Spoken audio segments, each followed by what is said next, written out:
Good afternoon everyone, it's your favourite Brit living abroad. I'm here in the centre of Vienna, right next to this lovely piece of commemoration to the Soviet soldiers who gave their lives.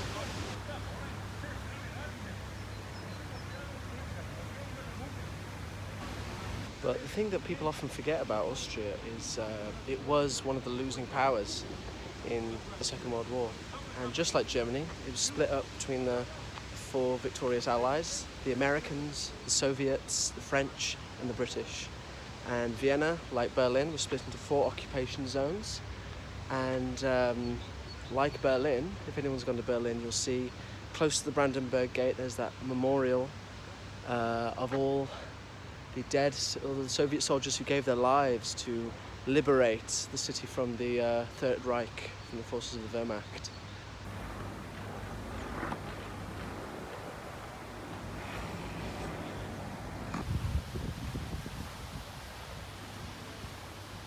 So as the Second World War ended and then the Cold War came, it was undecided what would happen with Austria. Would it become part of the capitalist West, like France and the UK and Greece? Or would it become part of the Central Eastern European bloc that was forming with Czechoslovakia and Poland? It's going to become another Soviet satellite state. So for about 10 years, Austria was split up between the four powers. And then it finally became independent in 1955, and the famous phrase would be "Österreich ist frei." Forgive my German, but that translates to Austria is free. And those are the famous words that were declared in 1955 when Austria became its own independent country, on the condition that it would be neutral during the Cold War. It would be neither capitalist nor overtly communist. And that's what happened. And these are one of the very few memories of a Soviet Austria that remain.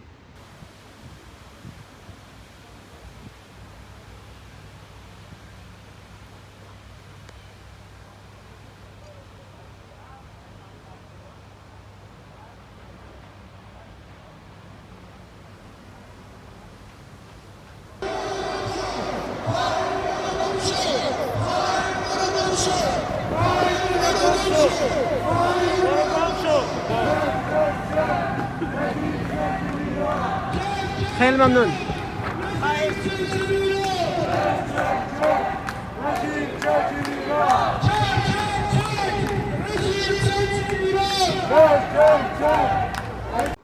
Some of you might be wondering what exactly was that. So some of you also might have recognized the old Iranian flag, which is the tricolours of green, white and red, and then the lion with the sword, which is the old flag of Iran before the Islamic Revolution in 1979, when the now Islamic Republic was in power. And so basically, apparently I asked the guy, apparently he was saying there was something to do with the Iran nuclear deal going on in the hotel across the street. Possibly, maybe, I didn't hear anything about it, but maybe. And so they were protesting, they were saying down with the Islamic Republic and up and reinstate the Shah, the Pahlavi dynasty. And what was weird about that was I thought the monarchy, I asked one guy and he said, so you're for the Shah? He said, I'm for democracy. I said, oh, but the Shah wasn't democratically elected, he was a monarch. And he just went, he's better than the Islamic Republic. So, interesting.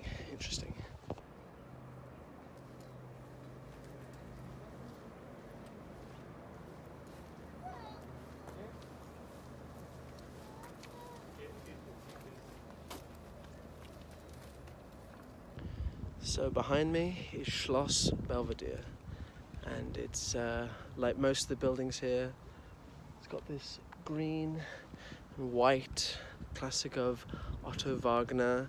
I don't think he designed it, but Otto Wagner is like the main architect who designed a lot of the stations, a lot of the buildings across Vienna, and the Austro-Hungarian Empire. And the grandiosity and the stunningness of this building is very typical of what the empire was doing at the time. So if you go to Vienna and Belgrade and Prague, Budapest, all these major capitals of the former Austro-Hungarian Empire, you'll see these kind of buildings everywhere, and they're kind of all in the same style kind of thing. But Vienna, without a doubt, is where a lot of the architecture and money went. And I think it was the administrative capital. That's where all the business and the bureaucracy got done in the empire. So that's why Vienna is filled with all these buildings, and you go to Belgrade and there are these kind of Austro-Hungarian type things, but not so much as in this city.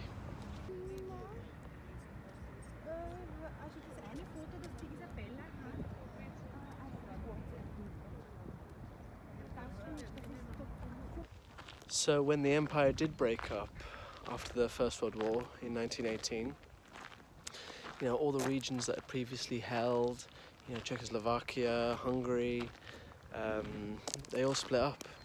So Austria was left with just this quite big capital with all these grandiose palaces and buildings, and this and Schloss Schönbrunn, terrible pronunciation, but Schloss Schönbrunn were like the palaces of the elite, the nobility, the bourgeois. And you can just tell by looking around me that this was the capital. It was Austrian-Hungarian, not Hungarian-Austrian, for a reason. But when the empire broke up, all of this was, it hung on for a few years, but now it's just tourist attractions and where people do weddings. So, 100 years, what it can do.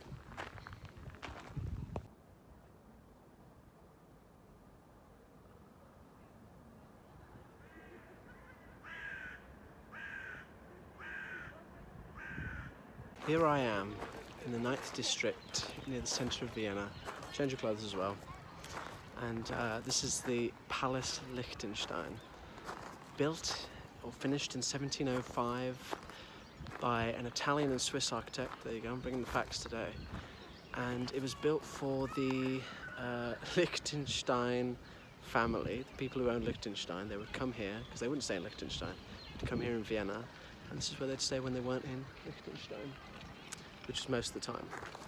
So if you're wondering about the little dukedom principality of Liechtenstein, little white tiny country, it was basically owned by a bunch of rich bourgeois people, and they just spent the time holidaying with the Habsburgs and all that stuff in Vienna. Not bad, not bad.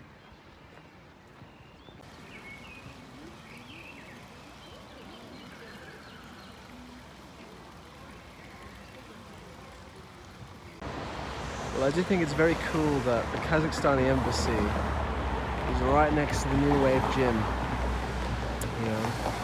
You could be the ambassador for Vienna, for Kazakhstan in Vienna, and you can also get a good workout as well. So everybody wins.